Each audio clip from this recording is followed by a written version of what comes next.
You're listening to The Stephen Tauriello Show, building a platform of liberty for people in search of truth with a dash of hope and a life worth living.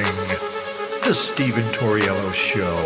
And now, here's Stephen.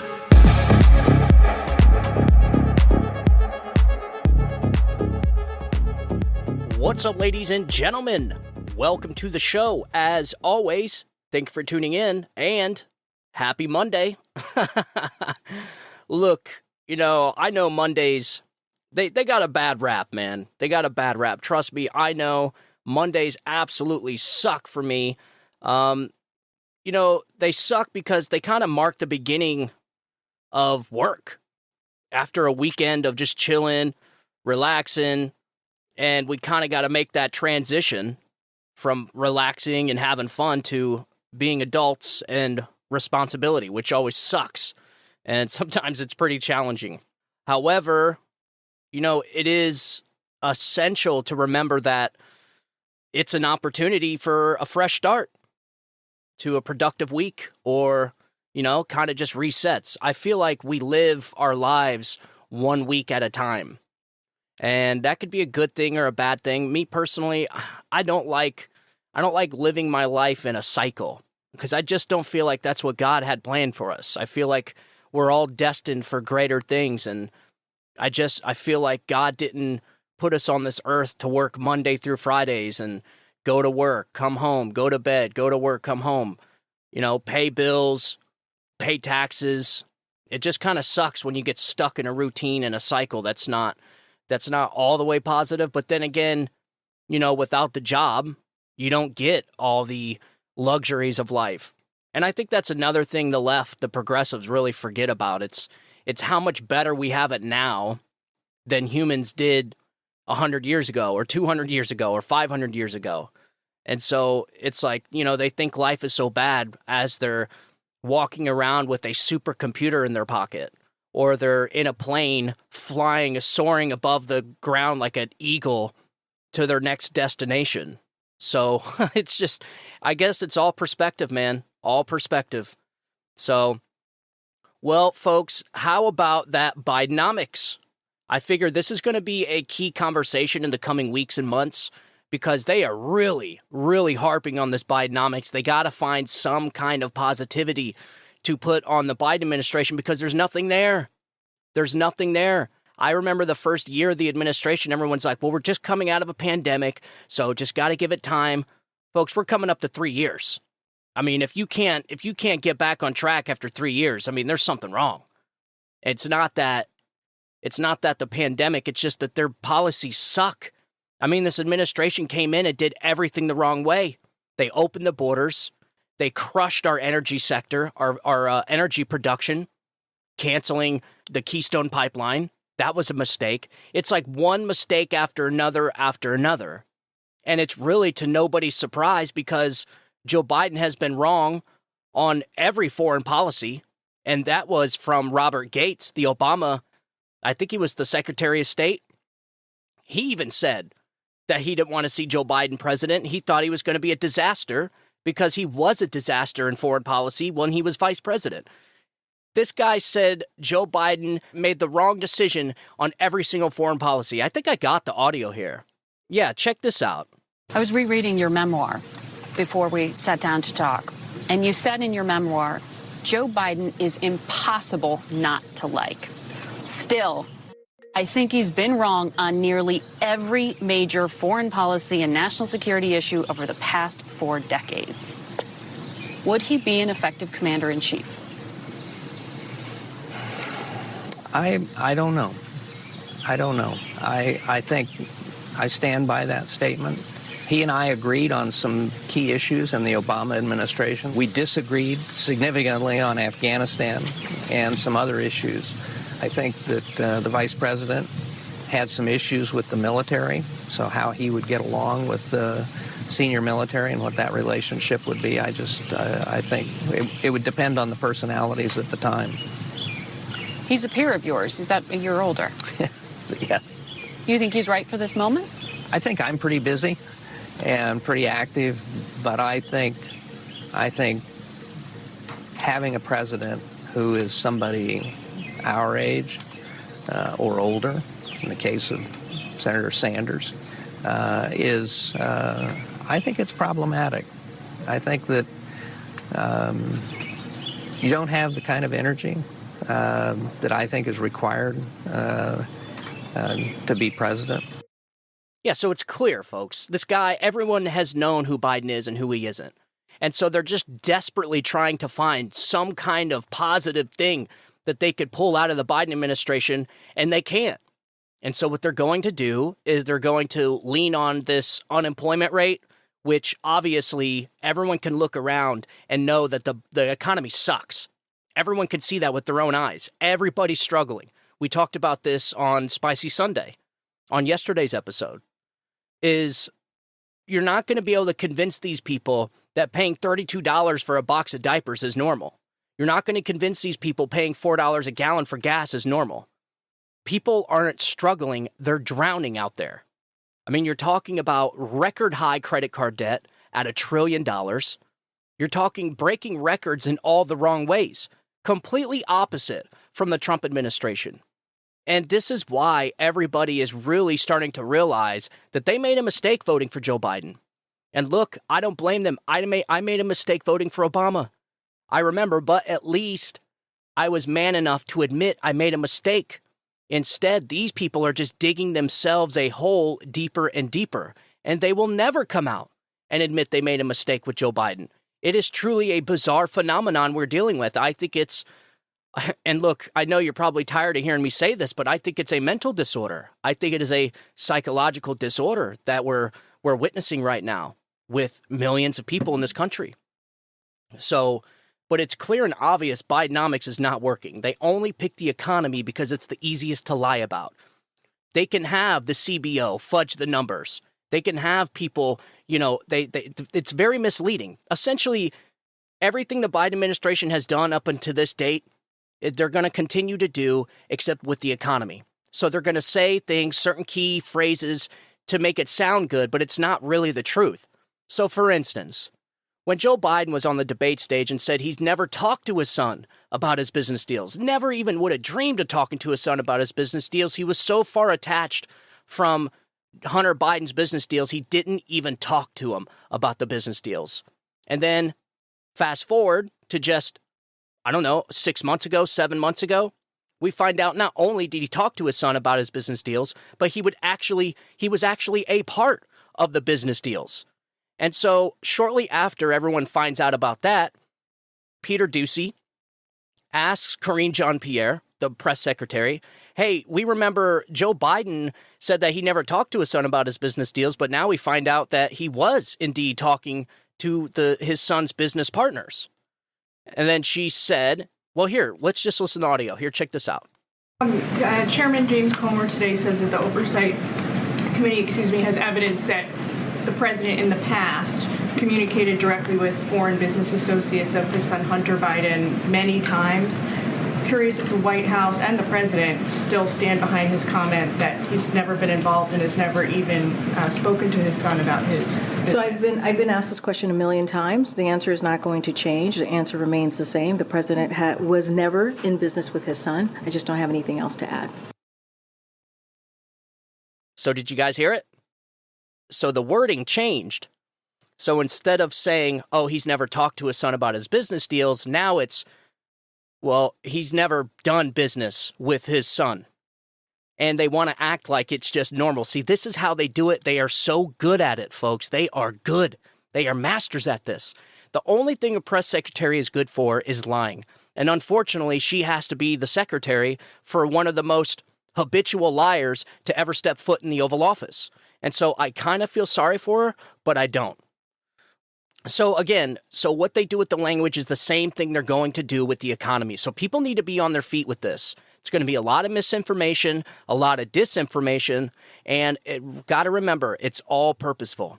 They are going to have to mislead the public in order for them to get votes. They have nothing else to run on, folks, nothing. They're going to try and use fear with the COVID and pandemic and the masks, and they're going to start probably race wars. I'm sure that's going to be coming soon. BLM you're going to start seeing. You're going to start seeing Antifa. They're going to break out all the stops. They're throwing everything at this in the kitchen sink because they can't run on our ideas. You know, they're not going to be able to run on, hey, we're going to make the taxpayers pay off student loans. They're not going to be able to run on that. People don't want to hear that. Okay? They're not going to be able to really run on anything because they haven't done anything. What are they going to run on? Securing the southern border? Sucks. What are they going to run on? The economy? Foreign policy? How about Afghanistan withdrawal? How about the energy production? How about gas prices? Nothing, folks. They can't run on nothing.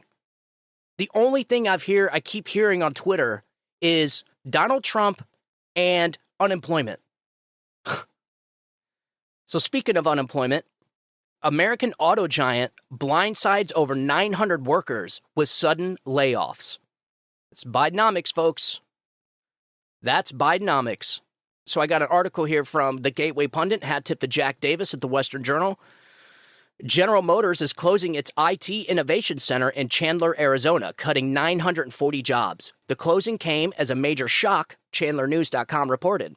This location will close on October 31st. Quote, today's announcement that GM plans to close its Arizona IT Innovation Center came as a complete surprise, Economic Development Director Mika Miranda said. We've recently been working with their local team about higher education partnerships, mentoring, and a promotional video highlighting Chandler's price corridor. With this unfortunate news, we plan to work closely with our workforce development partners to assist with employment opportunities for those impacted. Erica Gronseth said workers were told Tuesday night there would be a 9 a.m. staff meeting the next day. Quote, there wasn't too much of any forewarning of what to expect. Some of us jokingly thought maybe this was going to be along the lines of meet some new coworkers, but it's unfortunate that it turned out the way it did. Gronseth is among a small number of employees not getting the axe. Quote, this was a bit of relief, bittersweet relief, as we know a lot of people.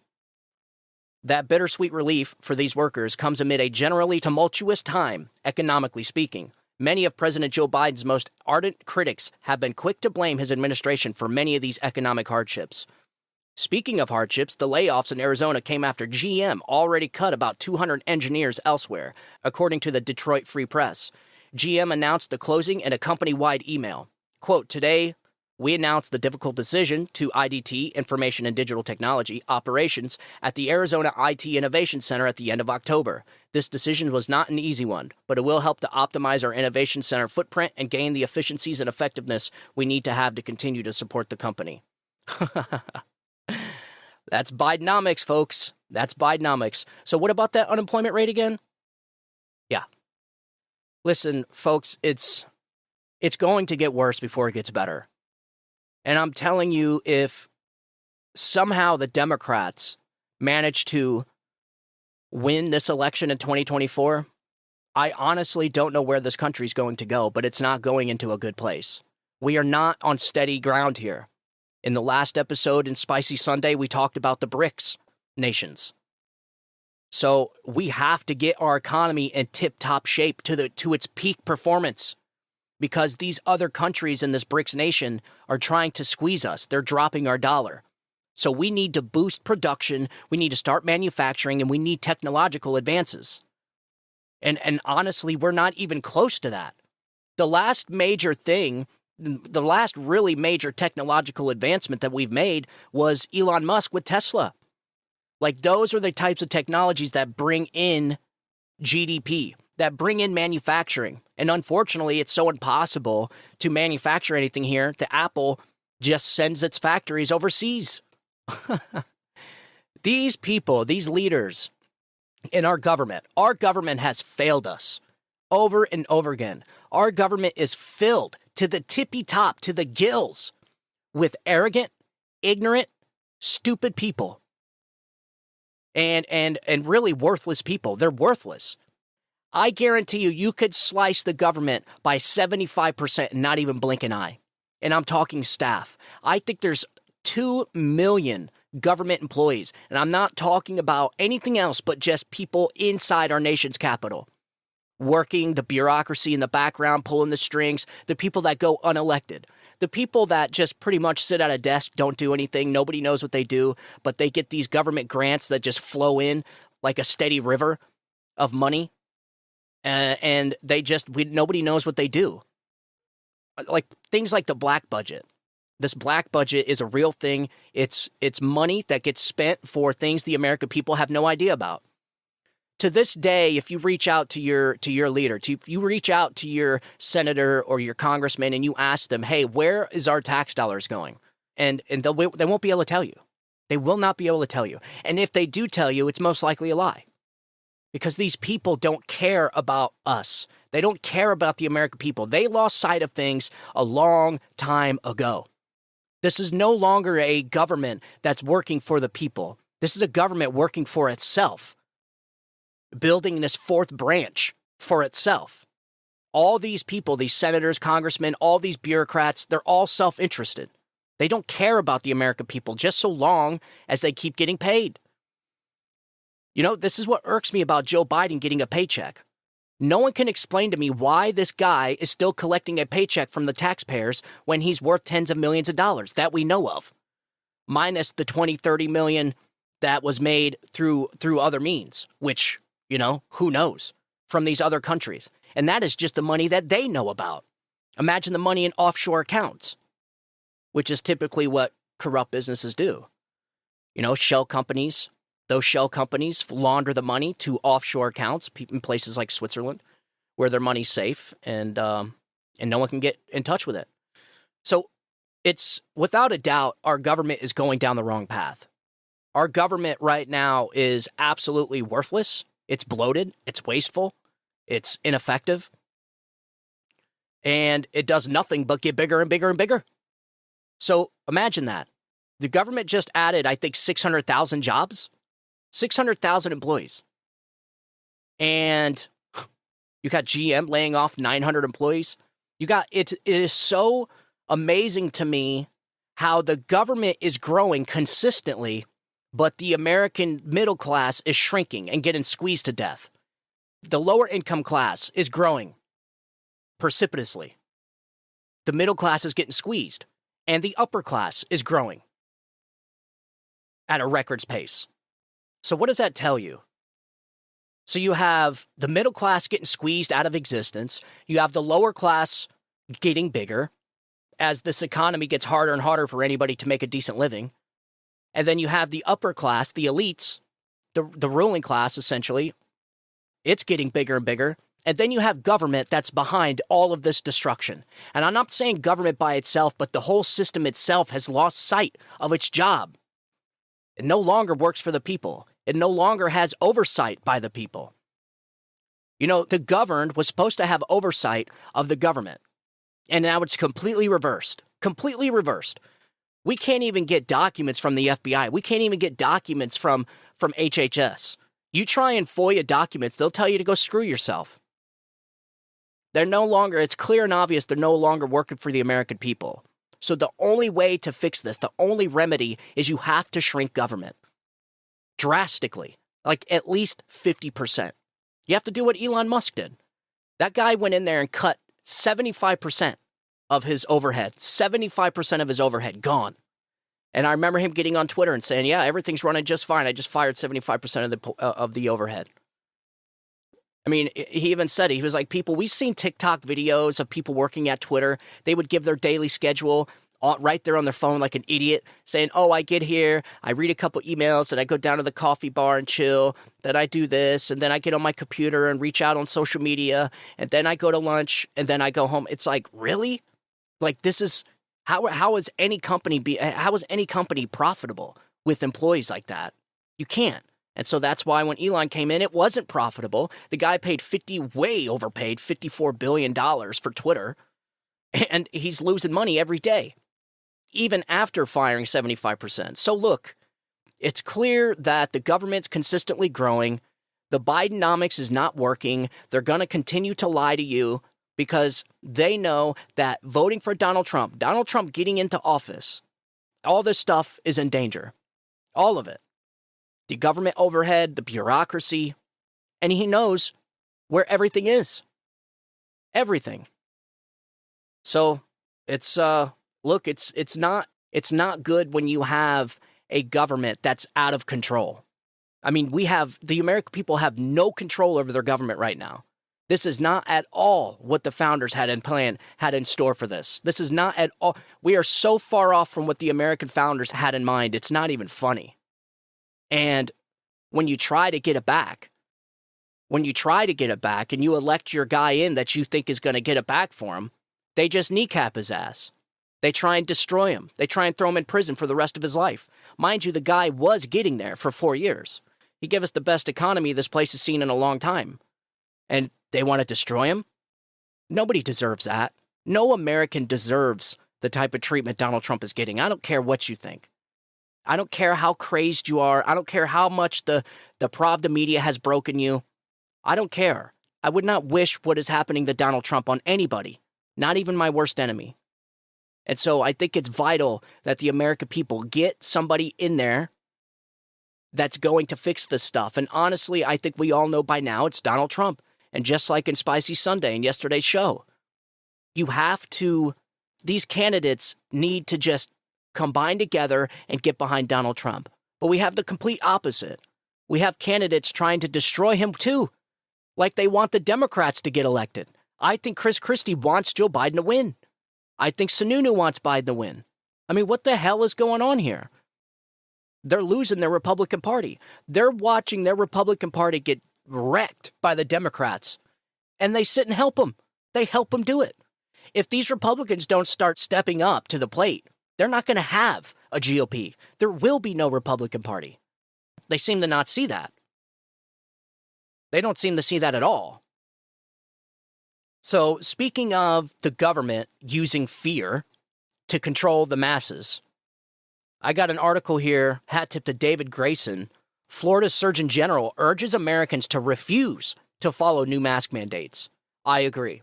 I was talking to a colleague of mine on Friday saying the same thing. The very first corporation that comes out with mask mandates needs to be boycotted. It is the only way we can send the biggest message. It needs to be Bud Lighted. We need to Bud Light the first corporation that comes out with mask mandates and forces their employees to wear masks, because that is going to send a message just like the people did with Bud Light. The same thing needs to happen for the first company that issues mask mandates. I don't care if it's the NFL. I don't care if it's the NBA. Republicans need to start stepping up. People that don't want to be controlled by fear from their federal government, they need to start stepping up and start disobeying. We need civil disobedience. That's what time it is. And do not comply to mask mandates. That's the only thing. And I know it's risky, but if everybody does it, they're not going to be able to force these damn masks on us again, man. I mean, God, that sucked. That was awful. I told myself, I told everybody, I never want to go back to that type of situation again, where you got to sit and worry every day if you're going to be losing your job because your boss comes up to you and says, hey, you got to take a shot or you can't work here. Like, what? When I heard that, I was shocked. Luckily, I didn't take it. I refused, folks. I didn't have to take it. I didn't need to. And I got COVID. And it sucked. And I got through it. It was a rough few days, but I got through it. But now I don't have to sit and worry about what this thing is doing to me or not. I don't have to worry about having this foreign substance in my body that I did not want. And unfortunately, millions of people got forced to take it. It's really unacceptable, and it's shocking. It is shocking that this is the America.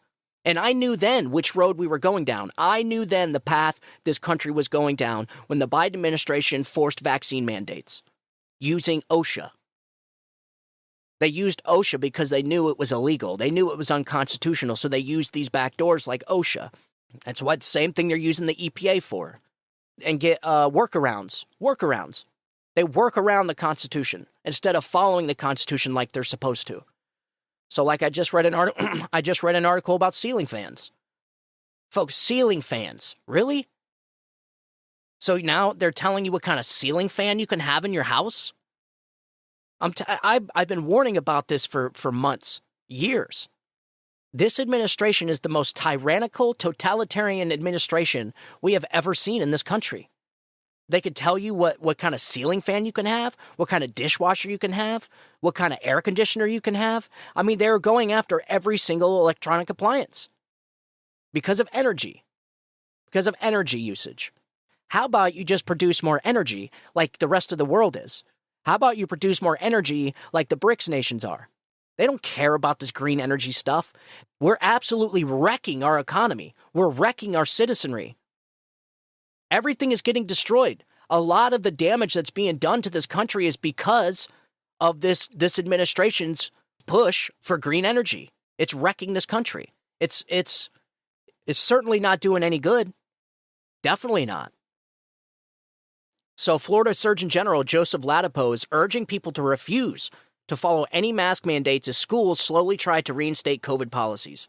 On Thursday, Ladapo suggested that people should refuse to participate. Quote, what do you call reimposing mask policies that have been proven ineffective or restarting lockdowns that are known to cause harm? You don't call it sanity. These terrible policies only work with your cooperation. How about refusing to participate? He added. Yeah. This is not the first time Dr. Ladapo has given common sense advice. In March, he had given a speech warning against the dangers of taking the shot. On March 16th, Florida Governor Ron DeSantis conducted a press conference to mark 3 years since the U.S. promoted a slow spread approach to COVID-19. Yeah, you guys remember that? We went from slow the spread to stop the virus. Just like that. And I knew it was going to happen. I knew this is one of the things Donald Trump made a big mistake on. He wanted to open back up on Easter. And he should have. But because he handed everything to Dr. Fauci and Dr. Birx, this place went out of control. That is when it all started. Because the mindset went from slow the spread so we don't overrun the hospitals to all of a sudden, okay, we're stopping the virus? That wasn't part of the plan. When did that happen? It mutated and it evolved into stopping the virus. It's like, whoa. Like, we never agreed on stopping the virus. It's not even possible. And this is when the tyrants came out. Because this is when people started going crazy. Because the objective was to slow the spread, which to keep the hospitals from being overrun, to stopping the virus. So we went from 4 weeks to slow the spread to 4 years to stop the virus. Like, all of a sudden, this mission to stop a aerosolized virus was our number one goal for the country. And it absolutely destroyed this place. I'm talking generational damage to the children. Look what they did to the kids. And these kids are going to be suffering for generations. Generations.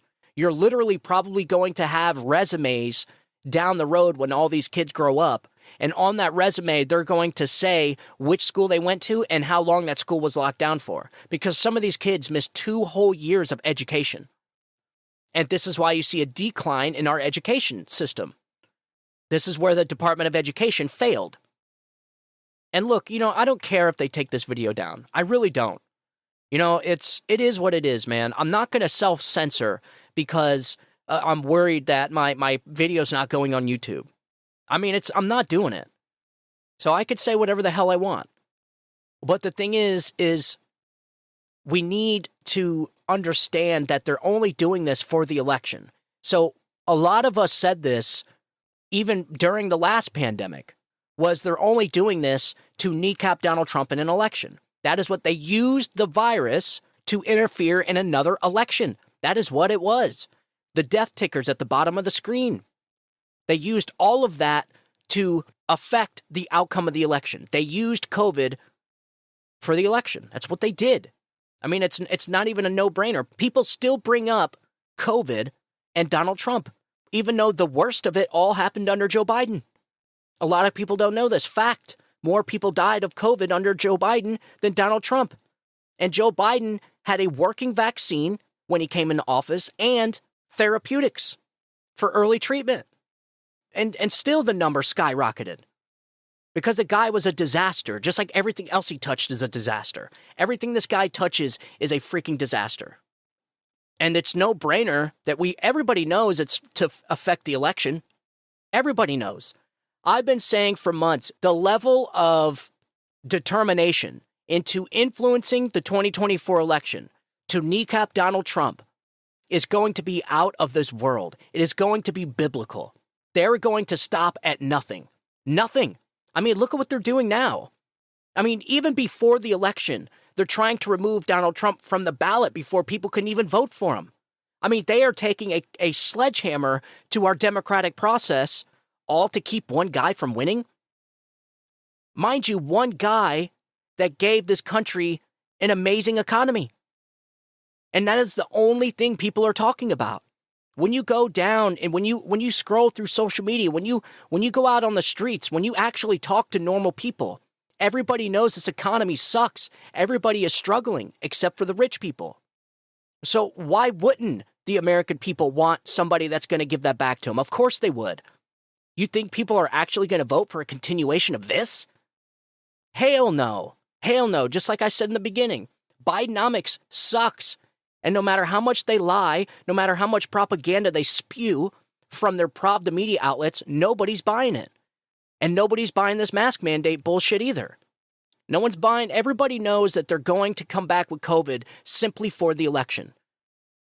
And if not, this is the crazy part. If not, and this is actually really serious, well then, who's to blame for crying wolf? The media, the Democrat Party, the Biden administration, the DNC. All these people that fudged the numbers, that fudged the deaths, that fudged everything, all the information that they lied about. And then after the election, they were like, oh yeah, we got this vaccine now and everything's good. It works great. Everything's going great. It's like, wait, what? And so they're going to do it again, folks. They're going to do it and everybody knows it. Everybody does. They're going to use it for the election. They have to stoke fear. They have to invoke fear on people, and the mask is a representation, a visual representation of fear. When you see somebody wearing a mask, it's because they're scared. And people do wild stuff when they're scared. And I think a lot of that did impact the 2020 election. I really do. People were scared, and they promised people that Joe Biden would be better for the pandemic. And just like with everything else, they lied. He's worse, the exact opposite. He lied. They all lied. Everyone got tricked. Joe Biden was the biggest episode of punked that ever happened. Everyone was on an episode of punked. Everyone who actually thought that Joe Biden was going to be better than Donald Trump all got fooled. Tricked. The media helped. Those 51 intel agents helped. The government helped. A whole effort of government helped. When you have the CIA 51 intel agents lying to the American people, signing that letter that gave Joe Biden the ability to lie during his job interview during the debates, that's disparity, folks. That is disparity. And that absolutely affected the election. There's no doubt. We poll after poll has said that. And so what do you think they're going to do with this election? When you have more people that are going to be voting for Donald Trump, and you have a administration that's a complete disaster. Look, I was just thinking about this a minute ago. If Joe Biden's administration was actually good, if it was actually a good administration, we wouldn't even be here right now. We wouldn't even be having this conversation because people would just be okay. You know, if people were just living their lives, doing their thing, no struggle, no nothing, the Biden administration would have nothing to worry about. The Biden campaign could run on a good record, could run on a good ran and a successful administration with successful policies, but they can't because everything about it's a failure. Every single thing about the Biden administration is a failure. And so now they're going to have to do outrageous things to get this guy across the finish line. And mind you, all of this is not even mentioning the fact of Joe Biden being 82 years old, 81 years old during the election, that has at least stage 5 dementia. So you're talking about if this guy wins again, there's no way he's going to be able to finish the term. He is a fill-in for whoever the VP is, Kamala Harris. So Joe Biden would get across the finish line and it would immediately be Kamala Harris. So in the coming weeks and months up to the election, notice how the media will start to pivot to how great Kamala Harris is. They are going to gaslight people like no other. It is going to be the biggest propaganda campaign we have ever seen in our entire life. Because they know that Joe Biden is not going to be able to finish out his term. He will be 86 years old. You're talking about a guy almost 90 years old running our country at the end of his term. There is no freaking way. Mind you, that's not even to mention the dementia. A perfectly healthy 90-year-old would be that would be a disaster all in itself, not even to mention the dementia. The dementia, listen, folks, if you go back to 2000, just go back to 2020, go back to 2018. This is what I want you to do. Here's your homework. Go back to 2018, where Joe Biden was on the campaign, or Joe Biden was doing a speech, getting prepared to run for president, and look at how he was talking. And then go to the 2020 debates. Look how he was talking there. And then fast forward to now. Go look at a speech he did in Hawaii. And we did an episode on this. The guy has dementia. And I think the one thing people should be demanding from Joe Biden, since he's running for president, is medical records. Medical records. And if he doesn't want to give medical records, okay, then you should have a judge force him to release his medical records like a judge forced Donald Trump to release his tax returns. How about that? How about that? We want to play those games? No, Joe Biden should give the American people a cognitive test, and he should give the American people a list of his medications. That's all you need. That is all you need. But they won't do it. They won't. Because they know that he's not fit to do this. They know the guy's got dementia. Why do you think he's gone on vacation for 370 days out of his term? Because they know this guy can't do this job. They know the guy walks off the stage. They know the guy falls upstairs. They know he shakes hands with ghosts. They know all this. And it just drives me nuts that these people prioritize their hatred for Donald Trump over the love for their country.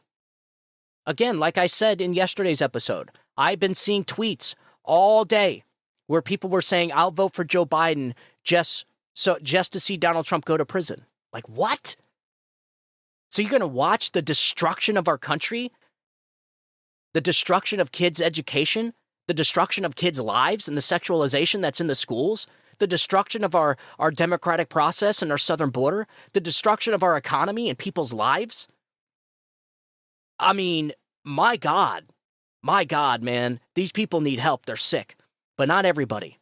Not everybody's sick, and I'm telling you, I see it. I see a big change. I see a big change. And so they're going to have to do some major, like, shenanigans in the 2024 election. And you can, I bet you a paycheck, there's going to be massive shenanigans in the 2024 election. Massive. Just like there was in 2020 election. Nobody really knows what it was. It was so complex. And like I said in a few episodes back, I don't think it was one targeted group that was, behind all these shenanigans in the 2020 election. I think it was a common mindset where everyone just had where all the Trump haters that have TDS, they all had the same mindset of just make Donald Trump lose by all means necessary. And so therefore, because they all had the same mindset, they all did radical things and did crazy stuff in the election. And so therefore, it looked like it was one organized, coordinated effort to rig the 2020 election. But I don't think it was. I think maybe you had some small groups like Mark Elias and Perkins Coie. They obviously went state to state months and weeks before the election, changing election laws without the state legislature. Look, it was all a plan. It was a plan, but I'm saying a lot of the majority of the shenanigans in these different poll districts, I think were just individual circumstances of fraud, whatever you want to call it. But it all looked like it was one giant scam. But who knows? We may never know. I think we're probably going to find out in 10 to 20 years that everything we were saying was right about the election. Think about it, folks. Think of all the things that conservatives have been called crazy for saying that have come true. I mean, go down the list. Like ivermectin doesn't work against COVID. Even though now we just read an article where FDA does allow ivermectin, does approve ivermectin for off-label use against COVID. Or how about crisis at the southern border? Remember when they were saying there's no crisis at the southern border? Now it's just like, oh, there is a crisis, but we're processing them faster. It's like, wait a minute. No, you're not supposed to process them faster. You're supposed to regulate the border. You're not supposed to just flood millions and millions of illegal immigrants in here. And that's an issue we're going to be talking about on the next episode. That's crazy what's happening down there. What else was it? Oh, Trump wasn't a Russian asset. Remember that? They were saying Donald Trump was a Russian asset, a Russian agent, a Russian stooge. Hell, you still have people saying that. And we were saying the whole time, like, no. I remember in the very beginning, because I just voted for Barack Obama in 2008. I just became a Republican. Donald Trump was the first Republican I ever voted for. And I remember after he was elected and they announced these Russian investigations, I was like, all right, let's see. Maybe he did. I don't know. I mean, it sounded plausible. I mean, I never would have dreamed of the scandal that unfolded in front of our eyes. I never would have dreamed the government would have done that. But we were right. The guy had nothing to do with the PP tape and the dossier and all that stupid shit. Completely fabricated. We were right on that. How about, remember you guys when they said kids aren't being taught CRT in schools? That was a lie. We were right about that. We were right about that. Or how about when they said kids aren't being sexualized in schools? We were right about that. They are being sexualized in schools. Or how about, Hunter Biden laptop was Russian disinformation? We all knew that laptop wasn't Russian disinformation when we seen it. When that New York Post article came out, we knew. We knew it was real. But look, they got by with that one. Or how about Democrats aren't the party of censorship? I just read you a poll that came out in Real Clear Politics that 70% of Democrats support government censorship. So now the Democrat Party is the party of censorship. We did an episode about that a couple weeks ago. Or how about Twitter and the FBI weren't colluding to censor people's First Amendment right? You guys remember that? The whole time the censorship was happening with Twitter, the whole time during the election, everyone was saying, dude, I'm being shadow banned. Why are my posts not making it? Why am I losing followers? Why ain't I gaining followers? And when we said we think the FBI is colluding with Twitter, we think the government's colluding with Twitter, turned out we were right then too. Or how about this one? Biden had nothing to do with the son's business deals. You guys remember that? Biden didn't get Burisma prosecutor fired. You guys remember that? Remember when they said, they got him fired because he wasn't investigating. That was the talking point after that video came out. And they always have to wait until their talking heads come out and give them the talking points for the day. And then after that video emerged, they said, Joe Biden didn't fire him because he was investigating. He fired him because he wasn't investigating. No. Now we know. An article just came out. He did fire the prosecutor that was investigating his son, not because he wasn't investigating, because he was investigating, because the next prosecutor they brought in closed the case. So the prosecutor they supposedly brought in because he was on the up and up, as soon as he got in, he closed the case on Burisma. These people are liars, man. Liars. Or how about this one? Everyone said there wasn't a deep state. Remember that? I remember on the Morning Glory show in 2017 when all this stuff was going down. We were finding out about the spying campaign, the spying on Donald Trump's campaign, all of that. And I remember on the Morning Glory show on the radio about in 2017, the guy was on the radio saying, there's no such thing as a deep state. Donald Trump is crazy. The guy's a fool. The guy's an idiot. The guy's dumb. He was pissed off that he won. He was obviously a Hillary Clinton supporter, just like most media talking heads are. And come to find out, we have not just a deep state, we have a fourth branch of government that's been created. Like, we have such a deep state, it's not even a deep state. It's a shadow government, is what it is. So I don't want to hear from these people. Every time we say something, it ends up coming true 2 to 3 weeks later, or 2 to 3 months later. So whatever we're saying, and they call us and they accuse us of being crazy conspiracy theorists, nut jobs ends up being true months down the road, sometimes years down the road. But it definitely ends up being accurate. We're right all the time. That's because we use our head. We think critically. Anybody that thinks that Joe Biden's not corrupt is out of their freaking mind, is obviously not critically thinking. When you look at the evidence, you get it all together. It's not a doubt in anybody's mind that has a brain that uses their cerebral cortex to think about the situation for a second, just a second, would sit there and say that none of it, everything is on the up and up. There's no freaking way. It's like the Biden Family Inc. was up to was like some stuff out of a movie. It's like some stuff you'll see on Netflix 10 years from now. They'll make a movie. Trust me, this is going to happen. They'll make a movie about this whole situation. The Biden administration's corruption, because it really is something like you would see out of a movie, like that show, The House of Cards. That is what the Biden family corruption is. This massive scandal on colossal proportion is the Biden family's corruption. The people are corrupt as hell. You don't have money going to grandkids. You don't have millions of dollars being funneled to grandkids' bank accounts from foreign countries. I'm sorry, folks. It just doesn't work that way. That's not how it works. All right? So, look, and we're going to get into that next episode too. So, when they sit there and tell us that the 2020 election was perfectly fine, everything was on the up and up, there was no fraud, not enough fraud to overturn the results of the election. Well, there's a big difference there, folks. There's a difference between fraud and enough fraud to overturn the election. And I think there was enough fraud to overturn the election because it was not that many votes between Donald Trump and Joe Biden. When you look at the aggregate swing states, it was only like 42,000 ballots, 42,000 votes that cost Donald Trump the election. That's not that many votes. Granted, some states were a lot more, but Donald Trump didn't have to win those states. I'm talking the bare minimum.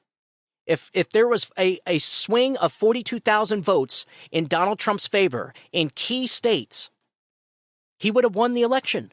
And so this is where the whole accusation, the whole trying to imprison Trump for saying that there was election fraud, for challenging the election and accusing Democrats of cheating is perfectly legit. Everyone thinks there was cheating in that election. I mean, everybody does, even people that voted for Biden. Nobody says that was a legit election. Everyone knows deep. I mean, they may say it, but they know damn well they don't feel that way. They just say that. Everyone knows that was not the most secure election in this country's history, like we were being told 3 days after the most insecure election we've ever seen. The most crazy things have ever happened, like unprecedented irregularities, unprecedented mail-in ballots, never happened before.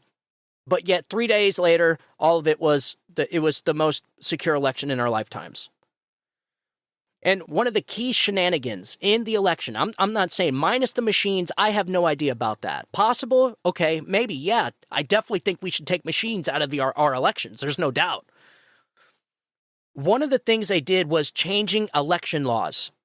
They weaponized COVID to get Joe Biden across the finish line. They used COVID as a precursor to change election laws in key states.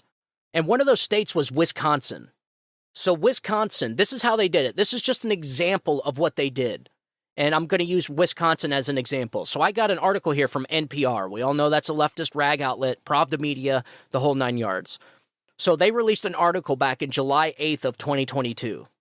And the Wisconsin Supreme Court has ruled that most ballot drop boxes aren't allowed in the state, that a voter can't have someone else return in person their completed absentee ballot on their behalf. The High Court's ruling Friday, which comes 1 month before the swing state's primary elections, is a loss for voting rights groups and disability advocates.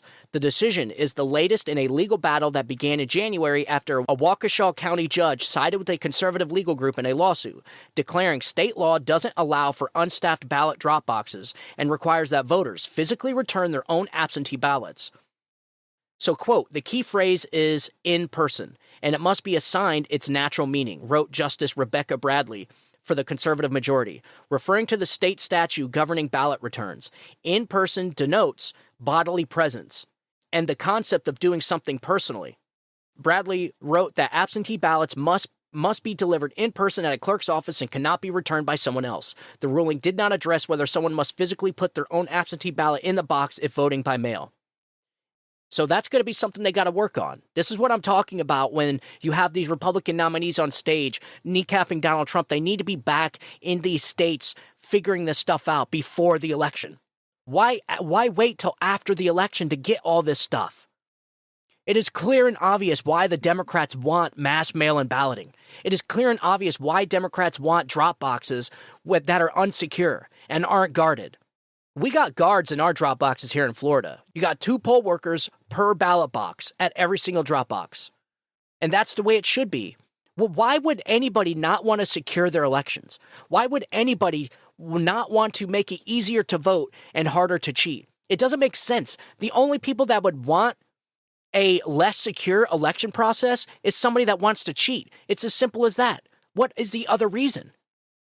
I mean, anyone that doesn't want voter ID in a society where we get ID'd for everything, it screams potential fraud. We have to secure our elections before we go into 2024. And this is why I'm extremely upset with Ronna McDaniel. She is not doing anything. Everyone knew it was a big mistake for Donald Trump to back her. I seen it as soon as she got the endorsement from Donald Trump. I seen that right from the beginning. We needed somebody like Harmeet Dillon.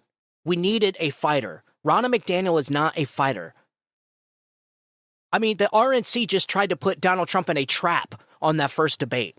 So you mean to tell me these people are going to go out of their way to try and secure an election, to try and increase our election integrity? Of course not. Of course not. These people are okay being the controlled opposition. They have no problem with it. They've been doing it for decades. They don't care. And look, the people are over it.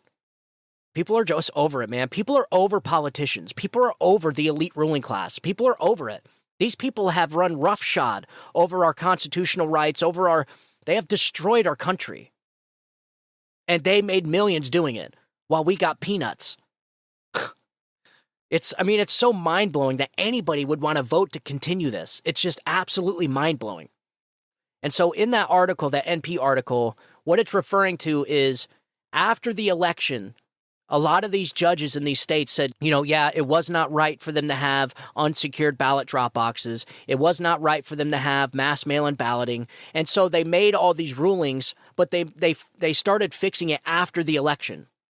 And so this is why they need COVID back, is so that they can go back into these states and start enacting COVID restrictions again, so that they can start doing the mass mail-in balloting, so that they can start doing the mass drop boxes. They're using the same playbook, essentially. That is exactly what they're doing. They're using the same exact playbook they used in 2020, using COVID restrictions as the guise. They're using COVID, or they're using the virus as a precursor to go out and bring back all these lenient voting laws. So like no signature verification. How are you going to increase mail-in ballots with signature verification and then decrease the threshold of signature verification? This is the kind of stupid stuff that was happening. So at a time where you should have been increasing the signature verification, they were decreasing it, the threshold. So they had the lowest rejection rate ever in history with these mail-in ballots, because they lowered the threshold on the signatures. Folks, I can't even begin to get in all the crazy shit that happened in the 2020 election that we're just now starting to find out about, as far as signature verifications, what was accepted, how ballots were being processed, where that missing truck of ballots went. You guys remember that story? I'm going to get into that next episode. That investigation's complete by the USPS. And let me tell you, the truck driver was right. So I'll just say that, but I'll talk about the story more in the next episode. The truck driver was right. A massive truck full of mail-in ballots just gone, disappeared across state lines. After the investigation, it turned out that the truck driver was right. Those ballots did cross state lines. How was that legal? This is what I'm saying. It's like they did all these things that were not allowed, but yet there was no remedy for it. What is a judge going to do? Cancel 250,000 ballots? Of course not, because you can't disenfranchise 250,000 people. And so this is their playbook. They throw out all this shit, they throw shit at the wall, and then they pray to God that there's no ruling on it before the election. It's not that they spray and pray. They know that they just have to get past the election. They just have to get the ballots submitted. Once the ballots are submitted, then there's no going back. There's no ability to verify them. There's no ability to render them ineligible. There's no ability to do nothing.